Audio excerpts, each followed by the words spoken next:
L'amour est la seule morale à la sexualité. Voilà ce que disait il y a quelques décennies Omraam Mikhaël Ivanov, ce célèbre philosophe bulgo-français. Et ces mots ont résonné toute mon adolescence et ma vie d'adulte dans ma tête, dans mon cœur et même dans mon comportement, et m'a aidé à pouvoir transformer, transmuter bien des apprentissages, des mimétismes en quelque chose qui faisait beaucoup plus de sens sur le plan moral. Quand on parle de moralité de l'amour, j'ai pu comprendre avec le temps que l'amour justement est un état de conscience et non pas en fait un instinct d'attraction. Et cet état de conscience signifie que c'est au-delà du genre masculin ou féminin, c'est au-delà d'une impulsion, d'une attraction et d'une stimulation. C'est au-delà d'un besoin, je dirais, primaire et basique. C'est beaucoup plus un besoin de l'âme. C'est en ce sens où on peut parler de moralité, à la fois d'être aimé, bien sûr d'aimer, mais ces mots-là, décriés depuis longtemps, ont souvent été confondus avec justement finalement des besoins. C'est des besoins, je dirais, plus primaires. Et de la même manière, en fait, on doit faire face dans notre vie à cette dualité entre notre corps et notre esprit, entre, on pourrait dire, nos besoins biologiques et cette conscience qui grandit dans notre être, qui se développe avec le temps, qui n'est pas du tout définitive, déterminée et stable, qui est quelque chose en perpétuelle mutation et transformation, qui est aussi hors d'âge, qui est en dehors du temps et de l'espace, qui peut se projeter aux quatre coins de l'univers et qui fait qu'en fait on peut se sentir avoir toujours 17 ans dans son cœur et pourtant en avoir 50, 60, 80. Donc cette conscience, ce soi dont parle Jung, qui habite finalement et qui expérience sa vie à travers un corps masculin ou féminin, doit faire face à toute cette notion de besoin d'instinct, tout ce côté de l'anima et de l'animus dont nous parlait justement de ce cher Jung. Et ça nous amène en fait à cette relation homme-femme qui est assez complexe parce qu'on se retrouve finalement avec des corps qui sont très polarisés, qui sont finalement un peu presque handicapés parce qu'ils ont tellement besoin l'un de l'autre, ils sont très complémentaires.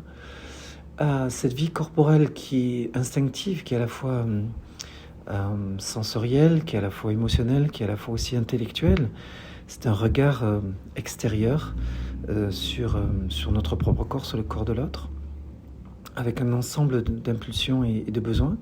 Et à la fois, on a cette conscience qui, elle, est non corporelle, qui, quand elle a la chance de se dissocier de ce corps, peut commencer à exister en tant qu'entité propre et devient finalement le conducteur de ce corps, le chevalier sur le cheval. Et donc, ce couple à quatre, quand on est en couple avec quelqu'un, entre ces deux chevaux et ces deux chevaliers, ou princes et princesses, vont devoir en fait cohabiter ensemble et ils vont devoir apprendre à comprendre leur mécanisme. Et le mécanisme de la partie cheval, la partie mécanique, partie physique, est très différent de la partie conscience, qui elle peut vraiment se comprendre et peut développer cette notion d'amour au-delà des besoins et des instincts. Et sans elle, il est très difficile d'établir un couple heureux et des relations humaines heureuses en fait, au-delà même des genres. Quand la conscience de notre essence, la conscience de notre conscience se développe, là en fait il commence à se développer une richesse entre le corps que l'on porte et cette essence potentielle qu'on commence à aborder avec sa conscience. La conscience, c'est l'interface entre le corps et cette essence potentielle dont on est porteur. Cette essence, on peut la déterminer, on peut la percevoir, on peut l'expérimenter aussi à travers certaines expériences qui peuvent passer par les sens, qui peuvent passer par une émotion aussi. Mais on se rend compte qu'elles sont d'un autre ordre, ces expériences, que l'expérience purement sensorielle du plaisir, par exemple, ou de l'émotion, je dirais, humaine, plus horizontale. Donc ces expériences qu'on pourrait quasiment décrire de mystiques ou de spirituelles, en tout cas de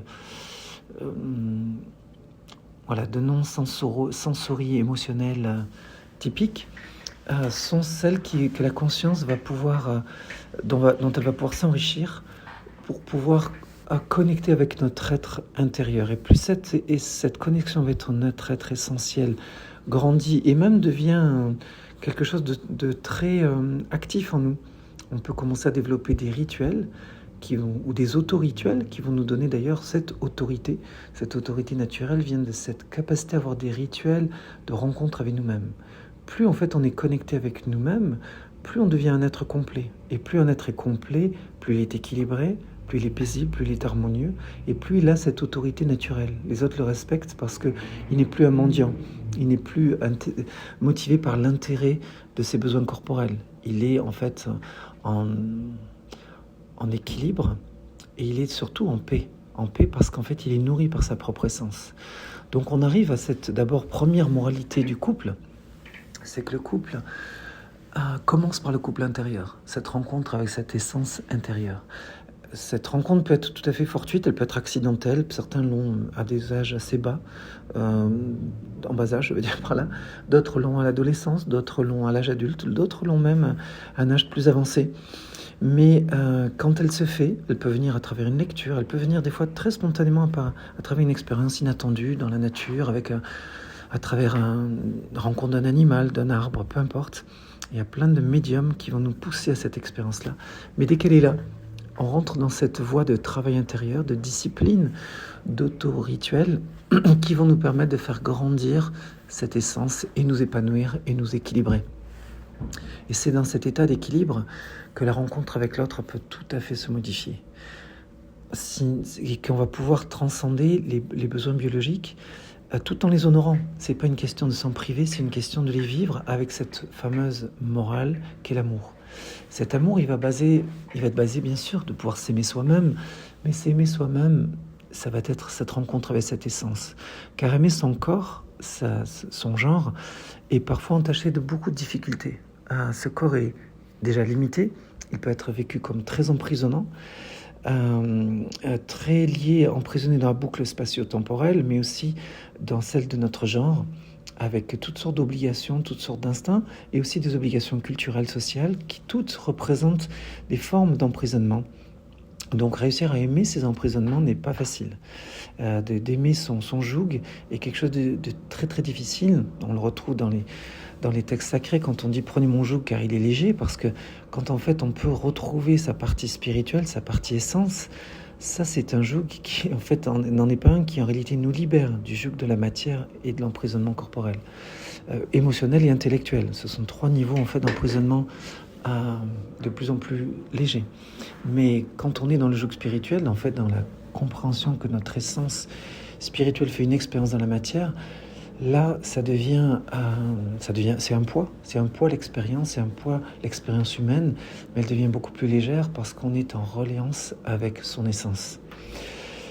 Donc, dans ce couple intérieur, on peut aborder le rapport avec son corps d'une manière très différente et comprendre ses mécanismes et sans s'en offusquer, les honorer et leur donner les meilleures qualités.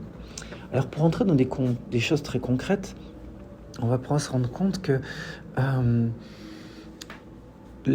quand on est connecté déjà avec sa propre essence, on peut connecter avec l'essence de l'autre. Et ça, c'est un grand avantage, parce qu'on peut commencer vraiment à parler d'amour, aimer un autre être pour ce qu'il est, non pas pour ce qu'il fait et pour ce qu'il nous donne.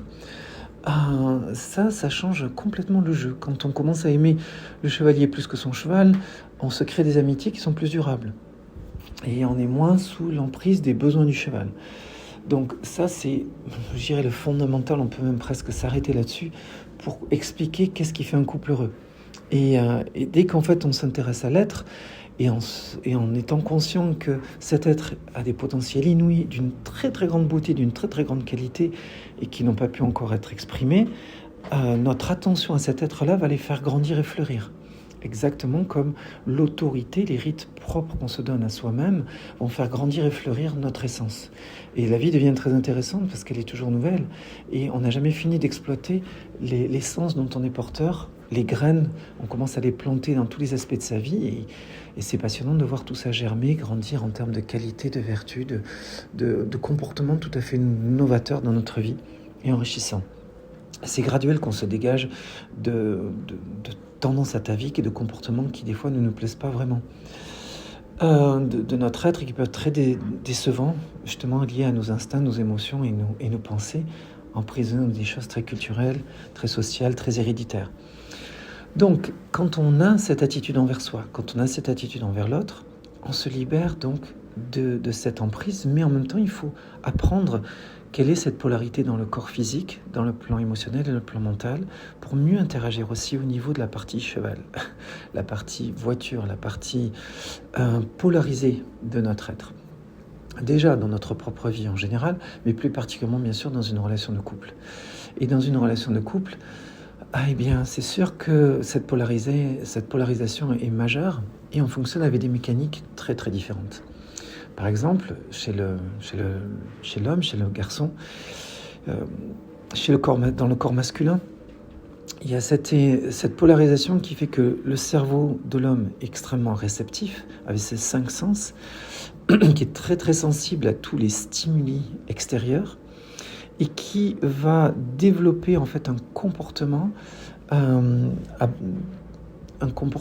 je dirais, énergétique, qui va donner au corps de l'homme en fait un dynamisme en fonction de ce qu'il perçoit. Donc selon sa perception, la perception va nourrir son dynamisme. Et ce qui va définir beaucoup la dynamique masculine. Il reçoit beaucoup d'énergie de ce qu'il reçoit. Enfin, il développe beaucoup d'énergie de ce qu'il reçoit. Et là, on voit déjà, en fait, l'essence masculine est d'origine réceptive. L'essence masculine est plutôt féminine. Quand il est conscient de rentrer en contact avec son essence qui est de nature féminine, qui est réceptive, qui reçoit, qui est en contact, qui est branché à recevoir la beauté du monde, on pourrait dire sa princesse intérieure, alors ça développe en lui l'énergie du chevalier.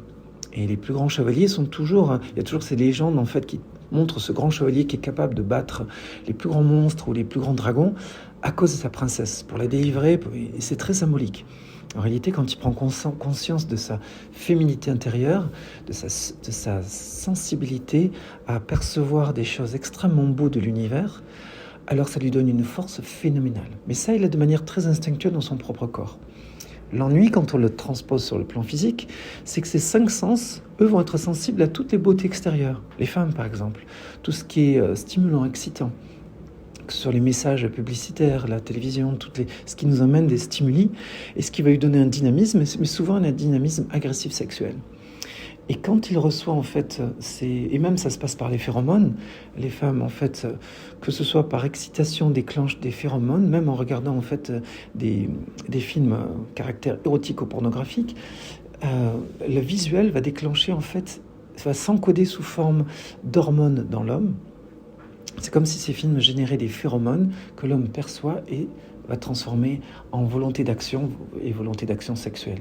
Donc l'homme est surtout réceptif aux stimuli. Dans la nature, d'ailleurs, on le voit, les mâles n'ont pas besoin de beaucoup d'activité sexuelle. Simplement, quand la femelle envoie des phéromones, à ce moment-là, il est actif. Mais le reste du temps, il ne l'est pas.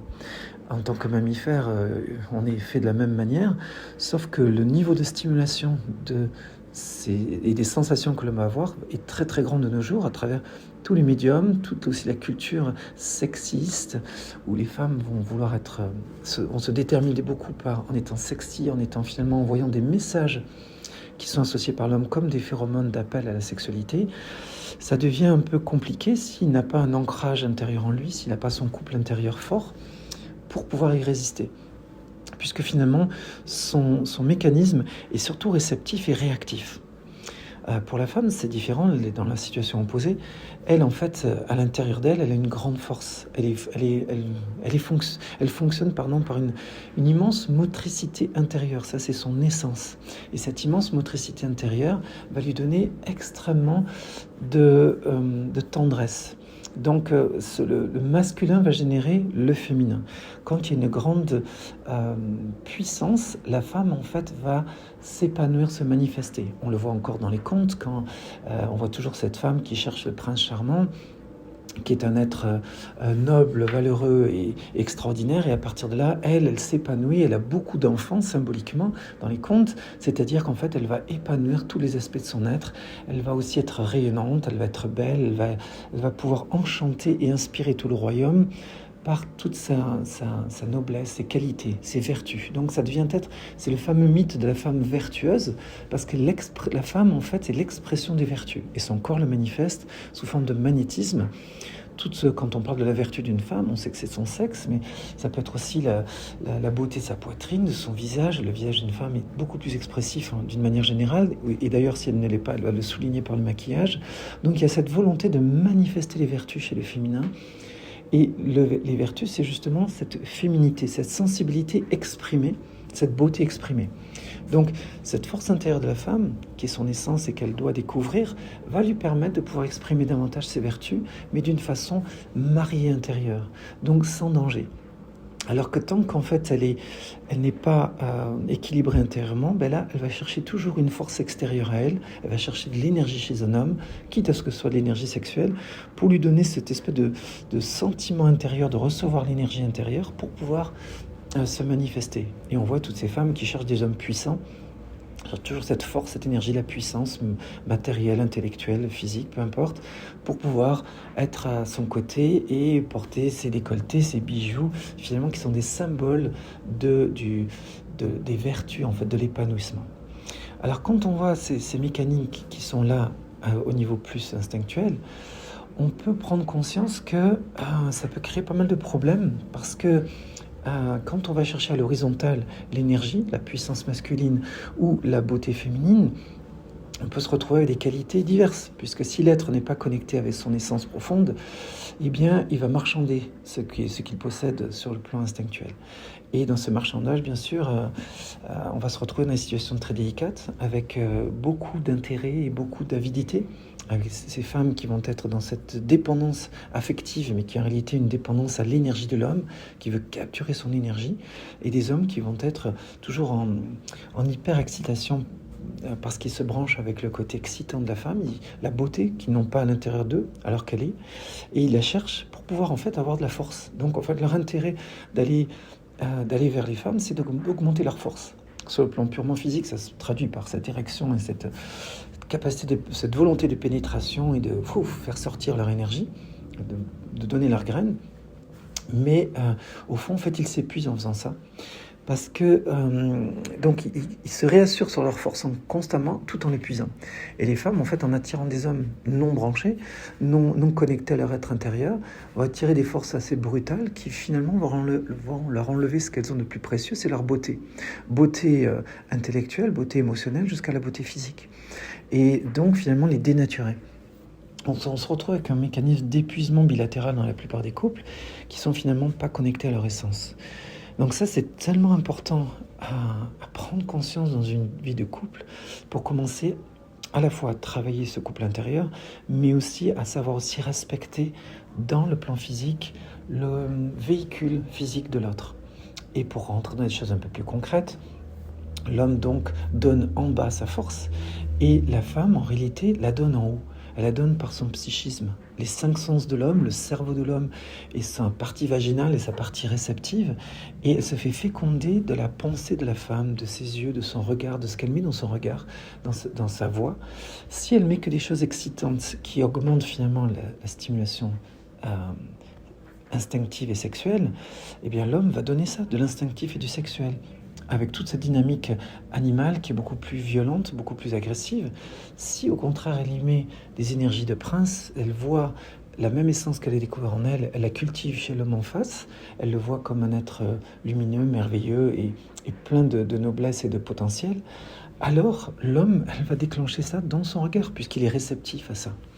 Et ce qu'il va donner par son sexe, énergétiquement et même physiquement dans ses fluides, dans ses émanations jusque dans son sperme, va être totalement d'une autre qualité et imprégner dans le corps de la femme quelque chose de sain, de l'or, quelque chose qui va la remplir de lumière, de chaleur et qui va augmenter en fait sa santé physique, mentale et émotionnelle. Donc le final, c'est que tout le monde est gagnant, mais les conditions sont quand même très spéciales, elles sont liées à l'auto-rituel, à la capacité de nourrir cette connexion avec soi-même pour après connecter avec le soi-même de l'autre, le fameux soi dont parlait Jung. Sans ça, on se retrouve avec une vie beaucoup plus animale, beaucoup plus instinctuelle et beaucoup plus destructive que ce pourquoi on a été conçu. Et donc, le, tout le défi va être chez la femme d'apprendre à donner avec son cerveau et avec l'homme d'être réceptif à ce qui est le plus beau aussi dans la femme, parce que là encore, s'il la voit comme dans sa partie physique excitante, et bien en fait, il va envoyer par son corps la même chose, quelque chose de beaucoup plus animal. S'il la regarde dans son être profond, tout en appréciant son corps, ce qu'il va pouvoir donner par son corps va être quelque chose de sain et d'élevant pour la femme et d'enrichissant, d'ennoblissant. Donc ces mécaniques sont tellement profondes parce que beaucoup de femmes ne se rendent pas compte, c'est tellement facile de contenter un homme physiquement, en quelques minutes c'est fait, qu'elles croient leur faire plaisir en faisant ça. C'est vrai qu'effectivement c'est que du plaisir, mais c'est pas de l'inspiration, c'est pas de l'amour. Le plaisir n'est pas forcément l'amour. Il peut venir avec l'amour, mais par contre il peut être seul sans amour. Et quand on veut spoiled, on dit en anglais, quand on veut gâter l'autre, et bien effectivement on le gâte, on le pourrit. Et ce pourrissement, quand en fait on augmente sa vie sexuelle avec un homme sans connecter avec quelque chose de grandiose, justement qui est lié à l'amour de l'être, l'homme se fait vider en permanence, il perd les substances qui nourrissaient son cerveau, il perd même sa sensibilité en réalité. Son cerveau se vide de ses récepteurs sensibles. Et il perd sa connexion avec la beauté, avec le subtil, donc avec le divin en réalité. Et il en tient rigueur à la femme. C'est très subconscient, même chez les gens qui sont les plus basiques, qui se posent pas tout ce genre de questions-là et qui veulent juste avoir leur petit plaisir. Petit à petit, la sexualité leur fait haïr la femme. Même ceux qui sont célibataires, qui sont tout le temps sur du porno et qui sont tout le temps en train de se soulager, finissent par développer, sans s'en rendre compte, une forme de haine pour le féminin, parce qu'ils se rendent bien compte qu'ils se coupent de leur essence de plus en plus, de leur sensibilité au monde subtil et invisible. Et ils s'appauvrissent, ils s'abrutissent, ils deviennent de plus en plus matérialisés et finalement de plus en plus seuls et coupés dans la froidure. L'enfer, hell, ça veut dire froid. Et ils vont de plus en plus dans la froideur de leur vie au lieu d'aller vers l'amour qui, lui, réchauffe et épanouit l'être. Donc il se développe une forme de haine de l'homme envers la femme. Et la femme se sent de plus en plus abandonnée parce que quand l'homme n'est plus sensible à elle, parce qu'il perd ses récepteurs sensoriels au niveau de la tête, qui s'est fait vider de cette tension à travers la sexualité, quand la sexualité augmente, la tête se vide, et bien à ce moment-là, en fait, elle se sent de plus en plus abandonnée. Et plus elle lui fait l'amour, plus elle est tendre avec lui et gentille, plus finalement elle le perd. Donc, ce n'est que quand il y a cette circulation de regard amoureux, de projection sur le plan psychique, émotionnel et de considération finalement de l'autre, en utilisant cette force mentale qu'a la femme, pour l'homme, plus en fait il va lui rendre physiquement. Et ça peut arriver même à un point où tout ce phénomène se passe de manière fluidique, sans même pénétration, sans même toucher, ou ça peut être à travers les massages, les caresses. D'ailleurs, c'est un point intéressant, le sexe de l'homme se développe en même temps que les mains et les doigts. Et pareil pour la femme, mais comme lui il est émissif à ce niveau-là, il peut aussi soulager sa vie sexuelle, au lieu qu'elle se passe par le sexe, elle se passe par les mains, et qu'il utilise le massage, surtout dans les zones moins érogènes chez la femme, pour éviter que ça finisse toujours en sexualité, mais de prendre l'habitude de masser la personne qu'il aime pour que son dynamisme se renforce, sans forcément aller à l'épuisement de son cerveau. Et pour la femme, de lui amener en fait énormément de cette pénétration qu'elle cherche d'énergie, de la recevoir à travers le massage, d'une manière beaucoup plus légère et fluide que tout le poids de passer toujours par l'orgasme ou la quête de l'orgasme ou l'insatisfaction de l'orgasme. Et on le voit, un massage de tête ou de main ou de pied, des fois donne plus d'orgasme qu'une relation sexuelle. Donc voilà, ça c'est des mécanismes pour aller vers plus de légèreté. Mais ça peut être aussi des promenades, la main dans la main, les échanges verbaux, les regards. Le regard peut être un moyen énorme de transférer ces fluides masculins et féminins entre l'homme et la femme. Et finalement, peut amener les couples à oublier d'avoir même une vie sexuelle. Pas qu'elle soit négative, mais c'est qu'elle coûte beaucoup quand elle n'est pas bien polarisée, quand elle n'est pas bien connectée. Et polarisée intérieurement avec l'être profond, de manière à ce que ce soit une relation amoureuse d'être à être et aussi de corps à corps. Et ça représente en fait un rituel, c'est une cérémonie qui devrait demander une attention très grande pour être bien réussie et qu'elle ne soit pas vidante pour l'homme et séparante pour la femme. Alors là, finalement, bien sûr, tout est permis, mais il y a des expériences qui coûtent plus cher que d'autres. Et après, c'est à chaque couple de mesurer qu'est-ce qu'ils pratiquent et dans quel moment ils sont présents à avoir une cérémonie qui fait tout un sens et qui est extrêmement unissante pour le couple et nourrissante. Et quel type de cérémonie? Est-ce qu'elles sont justement par des massages? Est-ce qu'elles sont par la pénétration? Est-ce qu'elles se font par les échanges en nature, les promenades? Ça peut se faire à tout niveau, mais il y a du qualitatif et du quantitatif à mettre ensemble pour que ça fasse du sens et que chaque couple trouve leur équilibre là-dedans. L'important, c'est de connaître le mécanisme, la méthode et qu'est-ce qui se passe pour vraiment évoluer dans son couple, sentir quand tout ce qu'on fait est unissant à la fois de manière interne en tant que couple intérieur et à la fois de manière externe pour que le couple se nourrisse. Et donc on se retrouve que la moralité de tout ça, c'est de mettre de l'attention sur son essence propre et sur l'essence de l'autre. Donc toujours rencontrer l'autre pour ajouter notre considération, notre regard sur la beauté évolutive de l'autre et la beauté évolutive de soi-même. Évolutive, c'est être connecté avec soi-même, regarder tout le potentiel de l'autre. Et là, on est dans de véritables amours, comme un parent avec son enfant. Et il voit toujours un potentiel, c'est pour ça qu'il aime d'une manière démesurée, enfin démesurée pour se dire, mais bon sang, il fait rien comme service cet enfant et on l'adore. C'est parce que justement, c'est ce regard pur du parent pour l'enfant qui doit se développer à travers un couple, qui doit déjà se développer pour soi-même. Et quand ça se développe pour soi-même, parce qu'on a connecté, on a fait une expérience avec notre propre essence, on est en mesure de le faire avec l'essence de l'autre. Et là, on rentre dans cet amour qui est la véritable morale de toute sexualité, de tout rapprochement, on pourrait dire physique, de tout couple, de toute humanisation des relations amoureuses. Voilà un petit partage de ce jour. Bonne journée à vous.